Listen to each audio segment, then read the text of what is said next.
Hey guys, and welcome back to my channel. So today I'm coming at you guys with a new video on the law of assumption and how to use it to bring about self-confidence into your own life, because the truth of the matter is that we're all capable of being confident and experiencing a high level of confidence that I know we all want. So without further ado, let's jump into this video. So the law of assumption says to assume. So basically, just assume you're confident. So instead of telling yourself this continuous story of I'm not good enough, I'm so shy, I'm not pretty, I don't deserve what I desire, you have to change that story right now. Because think about it, you guys. Everything in our outer world is a direct reflection of our inner world. It's a direct reflection of the type of thoughts we entertain consciously and subconsciously. That's the trick.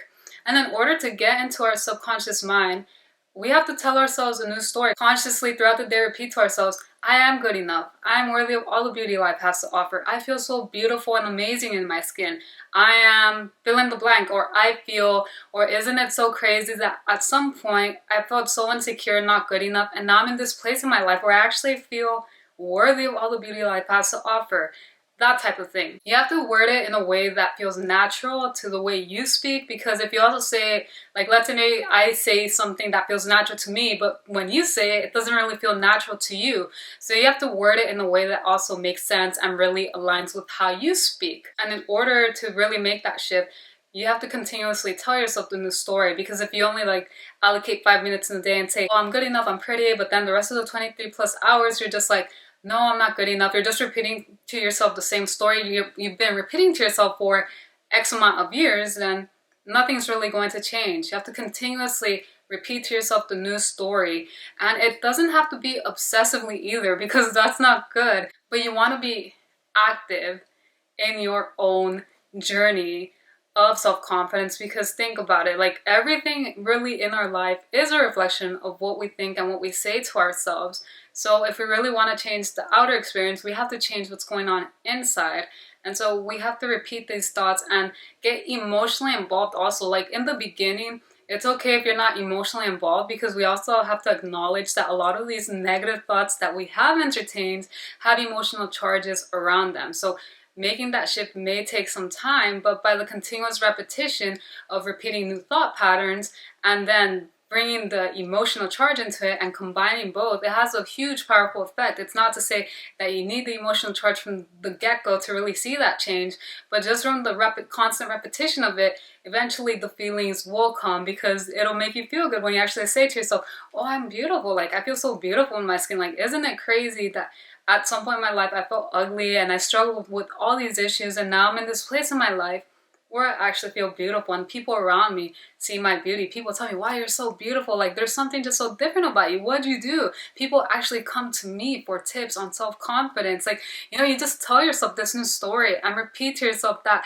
story, and you'll even feel that shift within yourselves emotionally, that it's like, oh wow, like this feels amazing. It feels good. It feels true. It feels real. And what will begin to happen is that this new story, these new affirmations, these new assumptions will start sinking into your subconscious mind, and your subconscious mind will start giving life to these new things. It will give birth to these new ideas into your reality. You have to realize that we have the self-image of how we see ourselves and the world around us, and the self-image will begin to change when we begin to change our thoughts, our assumptions, our beliefs. Because think about it. And this is an example I really like, because it's even something from my own experience, where at some point I remember I said, once I lose all the weight, I'll feel beautiful, I'll be successful, I'll be happy, fill in the blank. I lost the weight and I still didn't feel good enough. I didn't feel pretty enough. I wasn't successful. In fact, I was more miserable than before I had lost the weight. Why? Because that self-image did not change. My physical did change.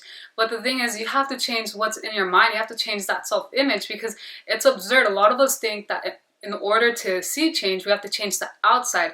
But it's quite the opposite. You really have to change your inner experience, your inner self-image, because if you only change the outside, the self-image will always be locked in to that story of how you've always seen yourself. There's actually this excellent book called Psychocybernetics that actually talks about this. This plastic surgeon writes about how he had patients who would undergo plastic surgery, and even though they physically would change their appearance and would look different, they still felt the same. They still felt ugly. They still saw themselves as ugly. Why? Because that self-image was still locked into their mind. Doesn't matter what you change on the outside, but if you don't change how you feel on the inside, if you don't change that narrative, you will still experience the same things that you always experience. Another way to think about it is, let's say you look at yourself in the mirror, you're wearing this particular outfit that I'm sure you would look great in, but maybe for some reason you think, I don't look great in this. Like, wouldn't it be absurd if you expect your reflection in the mirror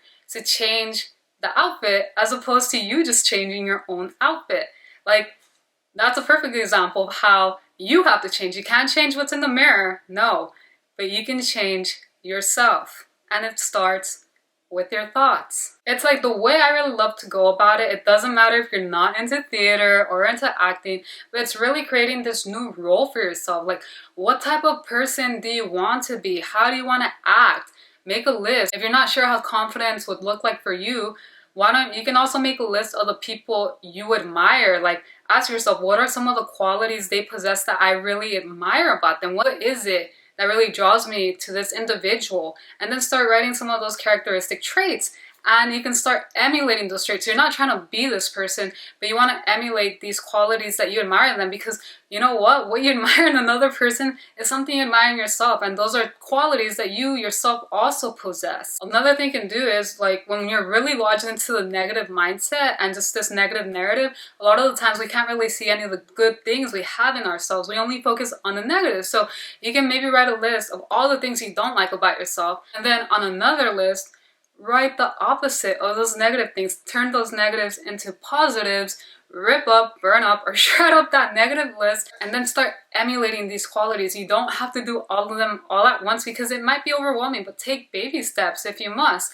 And also, how you dress. How you dress has a powerful effect in your subconscious mind. So if you're always hiding or dressing the way you think you should dress because of what society says, stop that. Okay, start dressing the way you want to dress. Like, for me, I always wanted to wear crop tops and wear like cute skirts and dresses or whatever, right? And I felt super self-conscious because a lot of the times I would wear baggy clothes. So I started changing that by slowly but surely just challenging myself to step out of my comfort zone. Because if you always stay within the bounds of your comfort zone, nothing will ever change. So you really have to challenge yourself to play the role, dress up like the role. Like, how would this person dress? And start acting like that person. I even mentioned this in my first Law of Assumption video, that Cary Grant, he once said, I acted like Cary Grant for so long, I became him.